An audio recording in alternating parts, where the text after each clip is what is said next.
Think with me about your social landscape. What do you think of?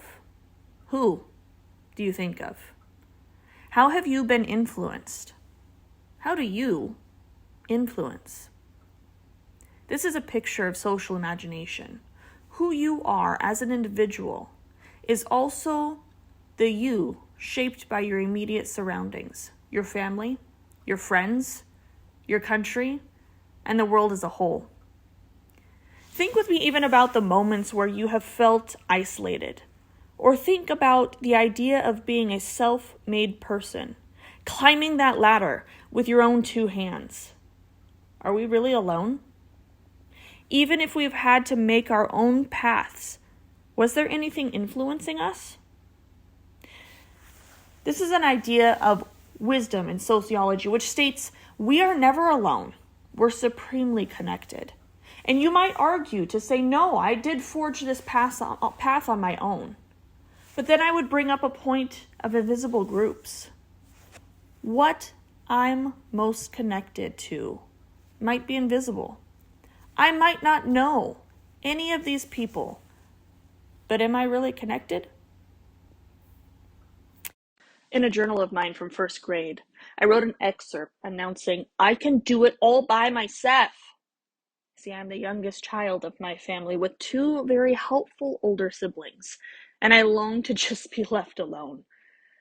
I'm very independent, and I love the idea of being known as a unique individual. When people say things like, that's such a Cedar Green thing, or try to connect my actions or personality to someone or something else, my inner rebel rises up, demanding that I be known by anything outside the context of others. I seek to be seen as an individual. However, I can't deny that I'm incredibly influenced by my social landscape. The only way I can think to describe this source of my social landscape is to start with the idea of habitualization, which is the idea that society is constructed by us and those before us, and it is followed like a habit, or a legacy, if you will. I want to take you on a journey to meet my family. In Forest Grove, in a big blue house that is owned by my family, we had Sunday dinners every week.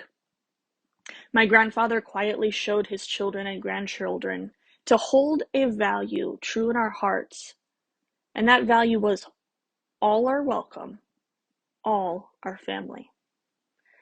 See, at these family dinners on Sunday afternoons, there was always a unique face, somebody new, somebody that my aunts and uncles embraced as if they have known them for their entire lives. And sometimes they had known them for years, but most of the time, these were people that my grandparents were bringing home after church service because they didn't have family. People who were friends or connections in the community who didn't have a home, who didn't have a family, who didn't have a place to go. The place that they went was the Cedar Green house. And my family always embraced them. It was ingrained in who we were. It was that invisible group, that invisible force influencing us as young grandchildren, watching this happen. It was our normal, and we had no idea that it was creating our social landscape. My grandpa passed away when I was 13 years old.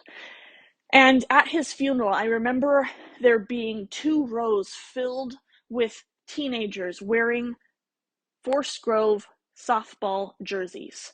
Now, they wore these jerseys to the funeral to honor my grandfather, as he, for years, many, many, many years, would go to every single softball game for the Forest Grove girls softball team. He would travel away games and he would come to all of the home games. And at that funeral, the softball team presented a plaque to my family that was going to be hung on their baseball diamond.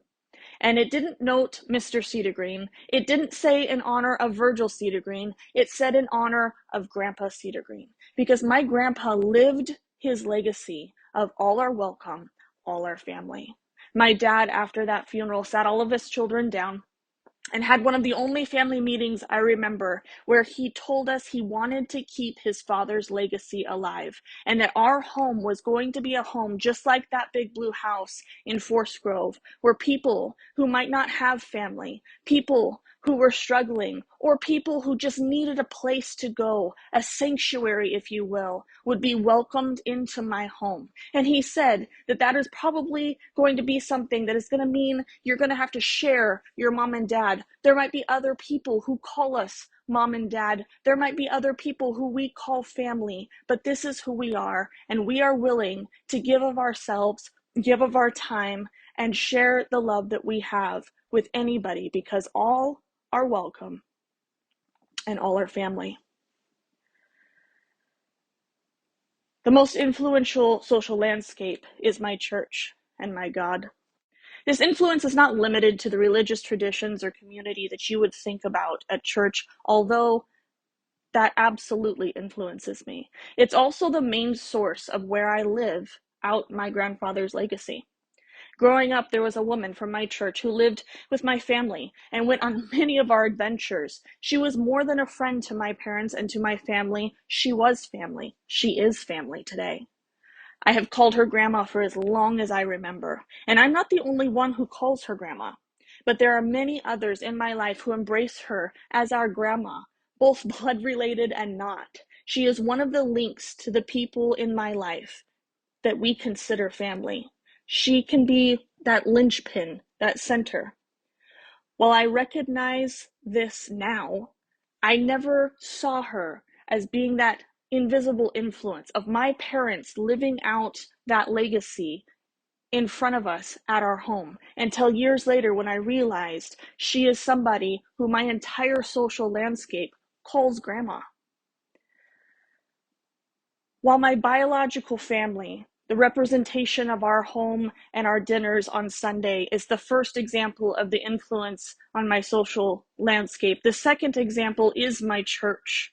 You know, when I asked people about this project, when I was putting it together, I asked them to tell me about what they saw as me being a part of their social landscape. And my mom commented and noted three things. She said, your relationship with God, your beauty, and your anointed talent, referring to how my testimony influences the church and my local landscape, how my ability to play the guitar or sing or other instruments, or my connection that I have while working in children's ministries is a part of how I influence that social landscape. But I want to spend some time talking about my church as the main source of my social circle.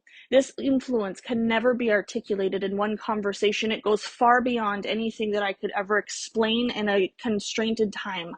But there are a couple highlights that I wanted to share with you.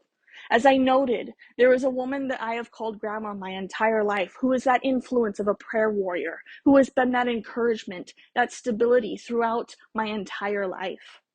There's another influence that comes, who now I consider family. Her name is Stephanie, and she started as a mentor, guiding me as a teenager as I go through those adventures that every teenager embarks upon, through relationship, through breakup, through discerning what the future looks like. She was that influence and still holds that influence today. She is what I think about when I think about those symbols in a social landscape. Somebody who can communicate even without speaking, whether that be a wink or gestures with her hands or just the way she looks and smiles. She is a very good example of what that part of my social landscape looks like. I also want to bring up somebody who I grew up with. I've been friends with for 30 years. Her name is Illy. And the friendship that I have had went from being kids running around in the back of the church, but she was the one who influenced me to go to morning prayer with her as a young person and helped me establish my relationship and prayer life with my God.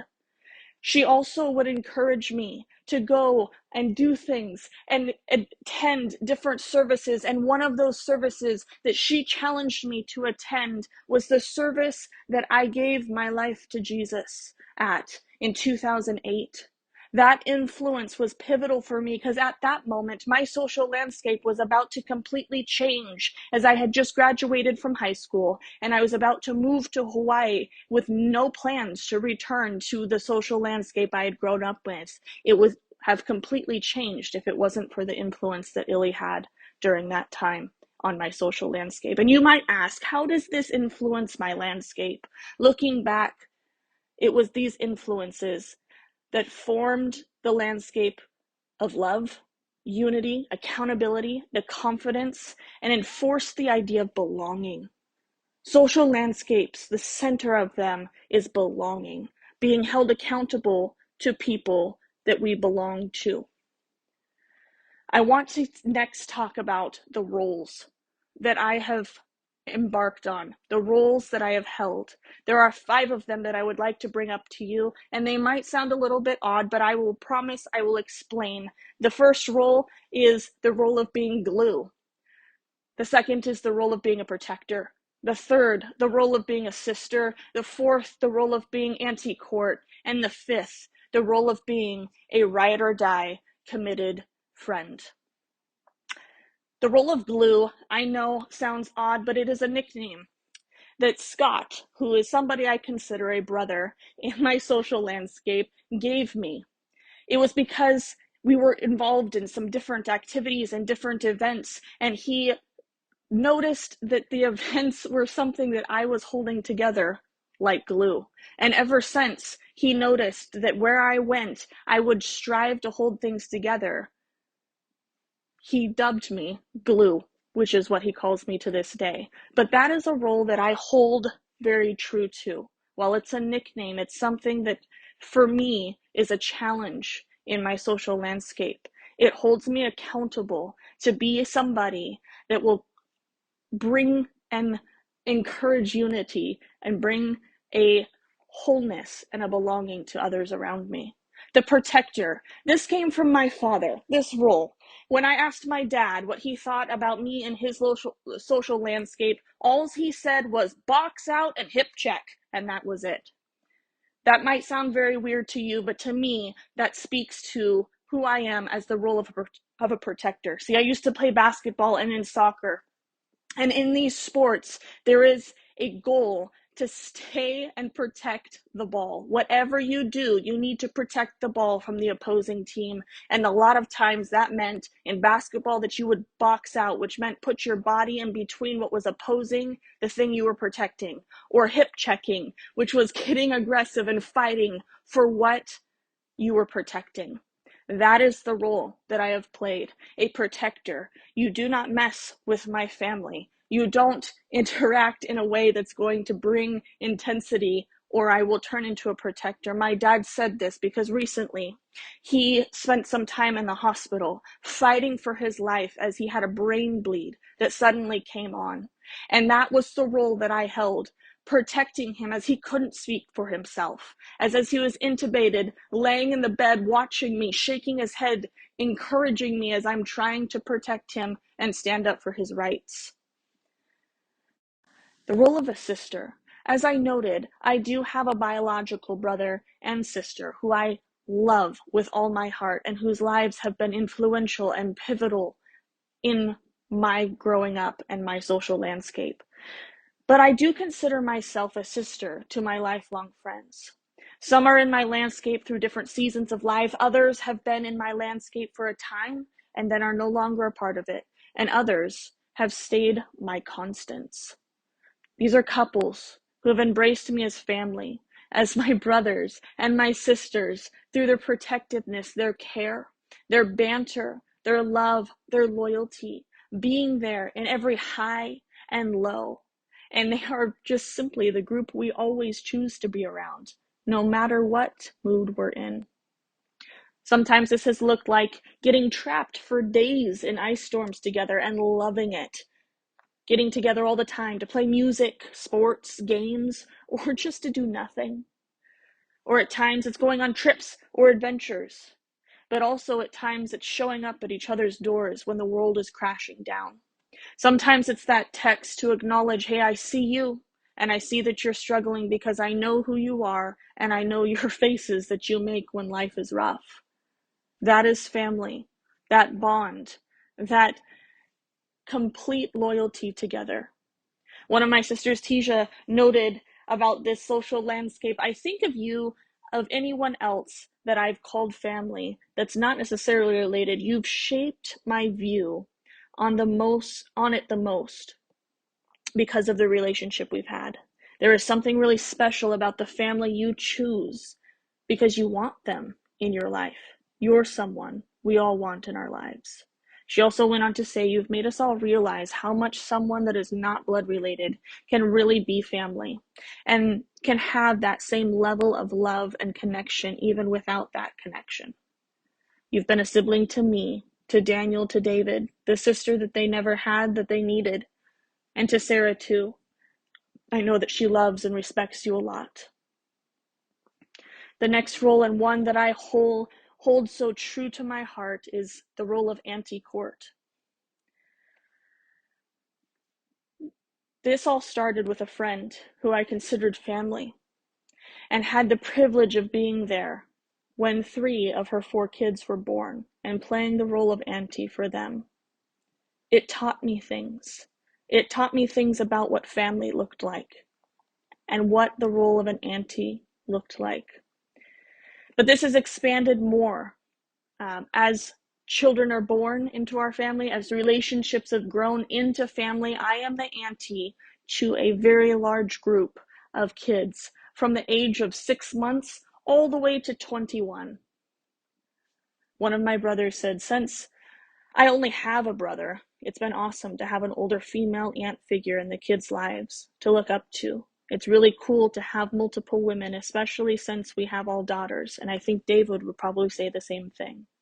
Tisha noted, when you think of your aunt, you think of the fun version of your mom, who you can go talk to about anything, and it's not as much of that scared feeling when you talk to your parents, and you've been that to all the girls. I value this role, and I take it so seriously, as most of the time my connections to my nieces and nephews are fun and parties, but there have been tears, heartache, and struggle, and being there for these beautiful lives is a privilege that I do not take lightly.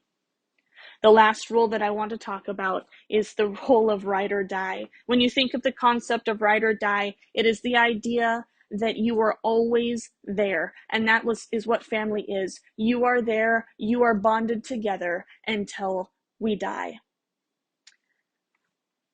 As I noted, my father was recently in the hospital for a long period of time, fighting for his life. This ride or die concept came so true in the roles that we play, not only that I play in their lives, but that they play in mine. As each one of these people in my life, each one of the brothers and sisters, each one of the nieces and nephews showed up, sometimes sending texts, calling, sending videos, or bringing clothes, bringing food, bringing toothbrushes. There was all these moments where they knew when, hey, you need to take a break, come with me, let's go. Those bonds of being able to be that family, that is when it matters. That is what family does, shows up in the hardest of times. And I will leave you with one last story. During this period of time, see, my parents have had a long-term tradition of going Christmas tree hunting. And as I noted, we have a mantra that all our family and all are welcome. And when we go Christmas tree hunting every single year, we always invite people to come with us. We invite our extended family with us. The time that my father was in the hospital, it was over the time that we usually would have gone Christmas tree hunting. And in the midst of all the chaos during that time, I got a message from one of my beautiful sisters saying, hey, can we go get a Christmas tree for your parents? Hey, can we decorate their house? When I told my parents that that's what was going to happen, tears filled their eyes, because in the midst of all the chaos of just fighting for life, it had actually been something both my mom and dad had mentioned of, what are we going to do? We're not going to be able to go get a Christmas tree. That is what family does. You know, a lot has changed over the years. Some have come, some have gone. But when I look at this group that I call my family, they have been the constants. My ascribed status as glue, sister, auntie is an incredibly beautiful one.